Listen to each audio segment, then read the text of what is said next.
Hello students, it's Anuradha ma'am here. Welcome to my YouTube channel make concept easy.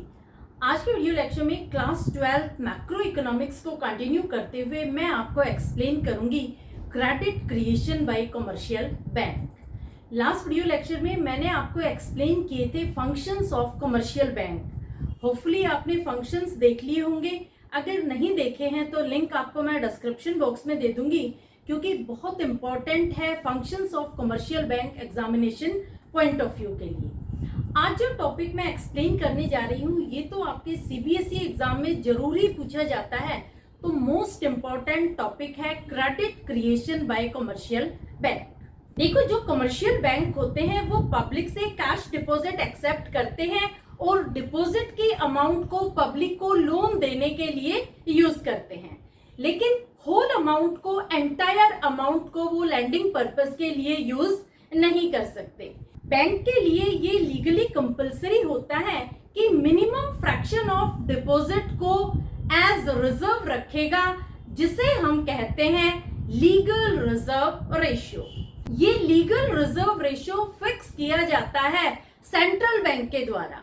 जो commercial bank होते हैं वो minimum fraction of deposit fix नहीं कर सकते। जो reserve bank of India indicate करता है उसी मिनिमम फ्रैक्शन ऑफ डिपॉजिट को वो कैश रिजर्व के रूप में रखते हैं। तो देखो, लीगल रिजर्व रेशियो ये मैंडेटरी है, ये कंपलसरी है। जब भी बैंक में इनिशियल डिपॉजिट होता है तो bank minimum cash reserve create करता है और जो बैलेंस अमाउंट होती है उसे लोन देने में यूज करता है। जैसे देखो, मैं आपको एग्जांपल से समझा रही हूँ। सपोज आपने बैंक में 5,000 रुपए जमा करवाए और लीगल रिजर्व रेशियो है 20%। यानी जो सेंट्रल बैंक ऑफ इंडिया है उसने गाइडलाइन दी है कि कमर्शियल बैंक को 20% minimum fraction of deposit as cash reserve maintain करना है। तो जब आप 5,000 रुपए बैंक में जमा करवा रहे हैं तो 5,000 का 20% यानी 1,000 रुपए बैंक रखेगा एज कैश रिजर्व, और जो बैलेंस बचता है 4,000 रुपए का उसे लोन देने के लिए यूज करेगा। एंटायर अमाउंट को ना तो बैंक यूज कर सकता है लोन पर्पस के लिए और ना ही एंटायर अमाउंट को बैंक रखता है एज कैश रिजर्व। तो लीगल रिजर्व रेशियो आपको समझ में आ गया। किस तरह से लिखेंगे आप legal reserve ratio? Legal reserve ratio is the minimum fraction of deposits which is legally compulsory for commercial bank to keep as cash reserve. समझ में आ गया? लीगल रिजर्व रेशियो वो मिनिमम फ्रैक्शन होता है डिपॉजिट का जो कमर्शियल बैंक के लिए लीगली कंपलसरी होता है to keep as cash reserve, और जो बैलेंस अमाउंट बचती है उसे बैंक यूज करता है फॉर ग्रांटिंग लोन। तो क्वेश्चन अराइज होता है कि फ्रैक्शन ऑफ डिपॉजिट को ही कैश रिजर्व के रूप में क्यों रखा जाता है, होल डिपॉजिट को कैश रिजर्व में क्यों नहीं रखा जाता? तो देखो, प्रूडेंट बैंकर के एक्सपीरियंस के अकॉर्डिंग 3 चीजें सामने आती हैं।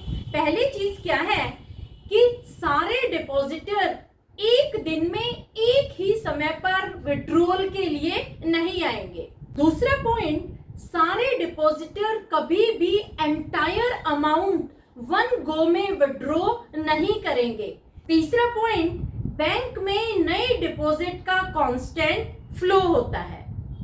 तो बैंक के एक्सपीरियंसेस से ये सामने आता है कि यूजुअली जो विड्रॉल होता है वो 20% ऑफ डिपॉजिट के अराउंड होता है। तो बैंक में cash reserve 20% of deposit maintain करना नेसेसरी है। तो समझ में आया कि बैंक में मिनिमम फ्रैक्शन ऑफ डिपॉजिट को कैश रिजर्व के रूप में क्यों रखा जाता है। क्लियर? अब देखो, मैंने ये टेबल बनाई है। इस टेबल के थ्रू मैं आपको समझाऊंगी कि किस तरह से कमर्शियल बैंक क्रेडिट क्रिएशन करते हैं, मनी क्रिएट करते हैं। हम एक एग्जांपल लेके चलते हैं। जैसे देखो, मिस्टर एक्स है। मिस्टर एक्स ने ₹1000 डिपॉजिट किए हैं बैंक में, और बैंक को गाइडलाइन मिली हुई है आरबीआई से कि उसे लीगल रिजर्व रेशियो क्रिएट करना है 20%। दो चीजें क्वेश्चन में गिवन है, ये है इनिशियल डिपॉजिट और दूसरा है लीगल रिजर्व रेशियो। अब हम देखते हैं कि बैंक कैसे क्रेडिट क्रिएट करता है। देखो, टेबल में आपको 4 कॉलम बनाने हैं। पहला कॉलम होगा स्टेजेस का, दूसरा है डिपॉजिट्स का, तीसरा है लोन का, और चौथा कॉलम है मिनिमम रिजर्व का, यानी लीगल रिजर्व रेशियो जो है 20%। अब देखो, जो स्टेजेस हैं, सबसे पहले जब भी बैंक में डिपॉजिट किया जाता है तो वो इनिशियल डिपॉजिट होता है, वो प्राइमरी डिपॉजिट होता है। तो हम लिखेंगे यहाँ पर इनिशियल डिपॉजिट। इनिशियल डिपॉजिट कितना है? इनिशियल डिपॉजिट है ₹1000 का, यानी मिस्टर एक्स ने 1000 रुपए बैंक में जमा किए हैं। देखो, मैंने आपको बताया था कि जो भी डिपॉजिट की अमाउंट है उसमें से बैंक एक फ्रैक्शन ऑफ डिपॉजिट रखेगा कैश रिजर्व के रूप में, और जो रिमाइंडर अमाउंट होगी वो लोन के लिए यूज करेगा। तो यहाँ पर देखो, 1000 रुपए डिपॉजिट की अमाउंट है और 20% है लीगल रिजर्व रेशियो। तो हम 1000 का 20% कैलकुलेट करेंगे। कितनी अमाउंट आएगी? अमाउंट आ जाएगी ₹200, यानी यहाँ पर बैंक को कैश रिजर्व के रूप में 200 रुपए रखने हैं। तो आप मिनिमम रिजर्व के नीचे लिखेंगे ₹200। अब देखो, 1000 में से हम 200 माइनस करेंगे तो कितनी अमाउंट बचेगी?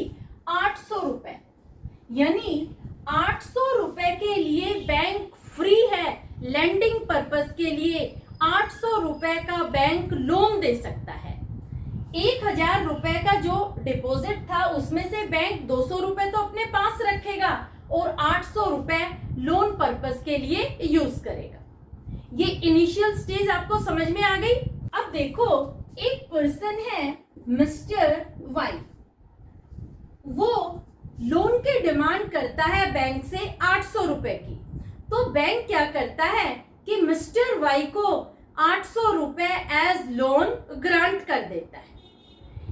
एक मोस्ट इंपॉर्टेंट चीज यहाँ पर क्या है कि जब भी बैंक बोरोवर को लोन देता है तो कभी भी वो कैश पेमेंट नहीं करता।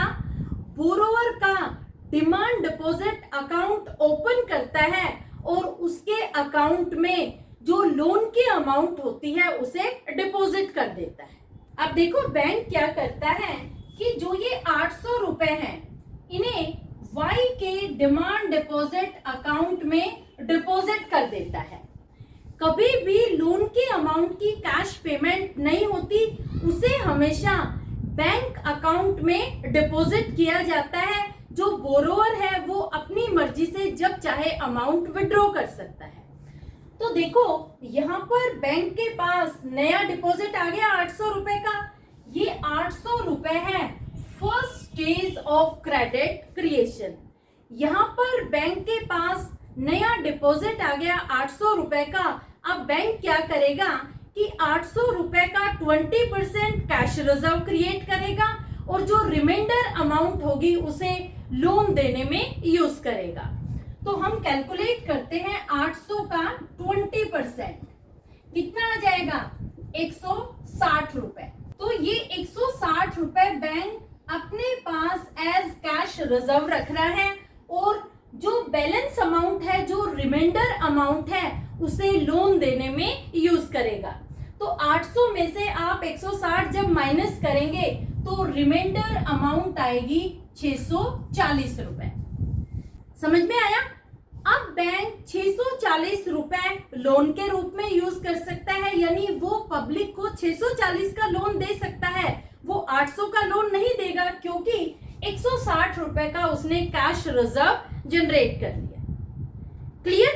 अब सपोज एक पर्सन आता है मिस्टर जेड, वो डिमांड करता है लोन की 640 रुपए। तो बैंक क्या करता है कि जेड के नाम से डिमांड डिपॉजिट अकाउंट खोलता है और 640 को उसके अकाउंट में क्रेडिट कर देता है।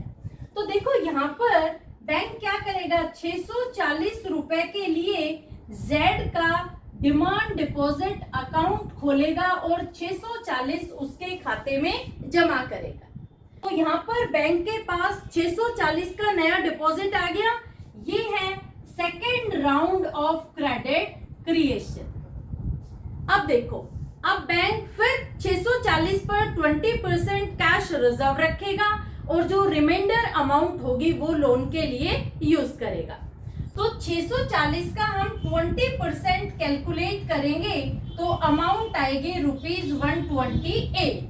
ये जो 128 है ये बैंक कैश रिजर्व के रूप में अपने पास रखेगा और जो रिमाइंडर है, रिमाइंडर कितना आएगा, 640 में से जब आप 128 माइनस करेंगे तो अमाउंट आएगी 512, यानी 512 रुपए बैंक लोन के रूप में यूज करेगा।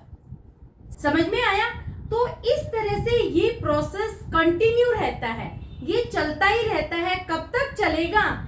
जब तक कि मिनिमम रिजर्व की अमाउंट इनिशियल डिपॉजिट के इक्वल ना हो जाए। देखो, जो इनिशियल डिपॉजिट है वो है ₹1000 और जब तक मिनिमम रिजर्व की अमाउंट 1000 नहीं हो जाएगी तब तक ये प्रोसेस चलता ही रहेगा, चलता ही रहेगा। इस तरह से कमर्शियल बैंक क्रेडिट क्रिएट करते हैं, मनी क्रिएट करते हैं। तो यहां तक आपको क्लियर हो गया। अब हम कैलकुलेट करेंगे total credit creation. Total credit creation आप कैसे कैलकुलेट करेंगे? टोटल क्रेडिट क्रिएशन के लिए एक फॉर्मूला आप अप्लाई करेंगे। फॉर्मूला क्या है? Total credit creation is equal to primary deposit into 1 legal reserve ratio. ये फॉर्मूला आप अप्लाई करेंगे। देखो, हमारे पास प्राइमरी डिपॉजिट कितना है? प्राइमरी डिपॉजिट है ₹1000 इंटू 1 लीगल रिजर्व रेशियो कितना है? 20%, यानी 20/100।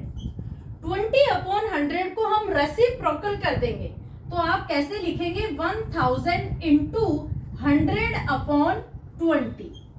जब आप इसे कैलकुलेट करेंगे तो आपको अमाउंट मिलेगी ₹5000। ₹5000 है टोटल क्रेडिट क्रिएशन।